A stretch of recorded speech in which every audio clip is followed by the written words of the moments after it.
क्या आपने कभी महसूस किया है कि बिना किसी थकान के भी आपका शरीर पहाड़ जितना भारी लगता है, जैसे किसी ने आपकी सांसें रोक दी हो या सदियों का बोझ आपके कंधों पर रख दिया हो।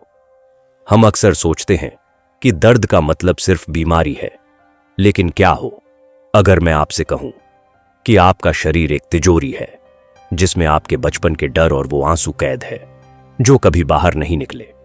आज सिया की कहानी आपको वह सच बताएगी जो आपका दिमाग भूल गया है, लेकिन आपका शरीर आज भी याद रखता है।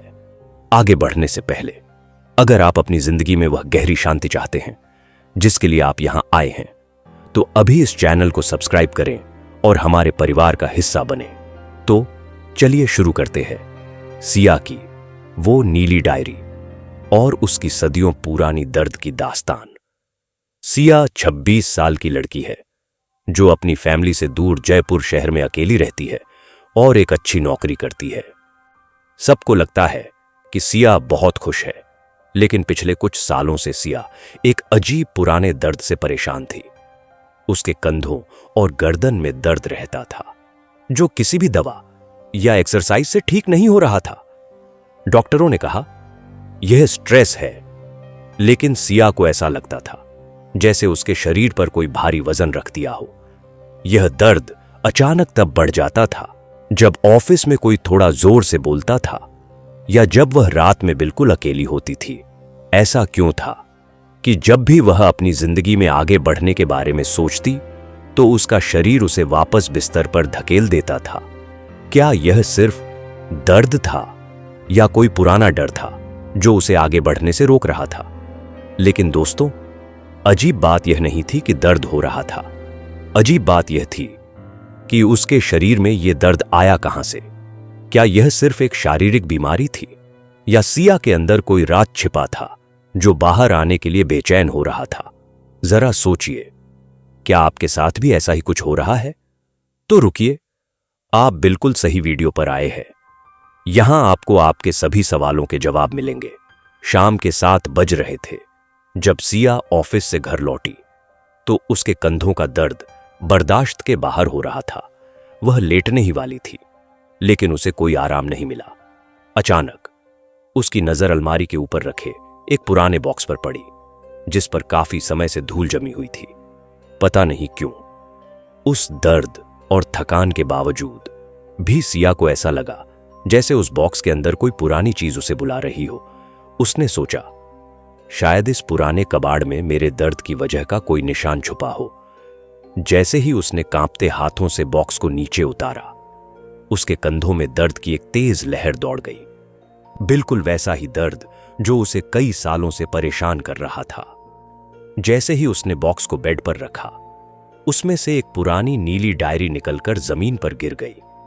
सिया ने डायरी उठाई, उसके पन्ने पलटे और अचानक उसकी उंगलियां एक पुरानी फोटो पर रुक गईं। यह उसके 8वें जन्मदिन की तस्वीर थी। सिया ने फोटो अपने हाथ में पकड़ी हुई थी। 8 साल की नन्ही सिया केक के पीछे खड़ी थी। सिया के बचपन के दोस्त उसके चारों ओर खड़े मुस्कुरा रहे थे और उसके पेरेंट्स अलग अलग खड़े थे। लेकिन सिया, जन्मदिन पर एक बच्चे की आंखों में जो खुशी होनी चाहिए थी, वह उसकी आंखों में नहीं थी। जैसे ही सिया ने फोटो देखी, उसके दिमाग में एक धुंधली याद साफ होने लगी। सिया को याद आया, यह फोटो उस भयानक लड़ाई के अगले दिन ली गई थी। उस दिन क्या हुआ था? असल में जब सिया के पापा गुस्से में उसकी मां से बहस कर रहे थे, वो बहस बहुत ही भयानक थी। उसे टूटे हुए कांच की तेज आवाज याद आई, उसके पिता का गुस्सा और उसकी मां की दबी हुई सिसकियां जो दीवारों के पार तक सुनाई दे रही थीं। तो सिया डर के मारे अपने कंधे सिकोड़कर एक कोने में दुबक गई थी, जैसे वह खुद को छोटा करना चाहती हो ताकि कोई उसे देख न सके।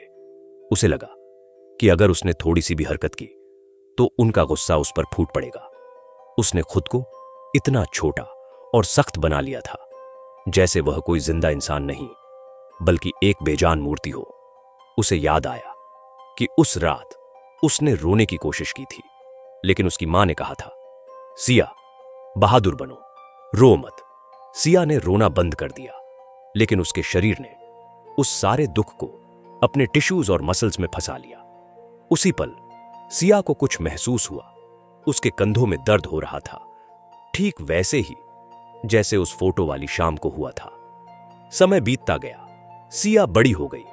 वह डर जो सिया ने 8 साल की उम्र में अपने कंधों में छिपा लिया था, वह कभी नहीं गया।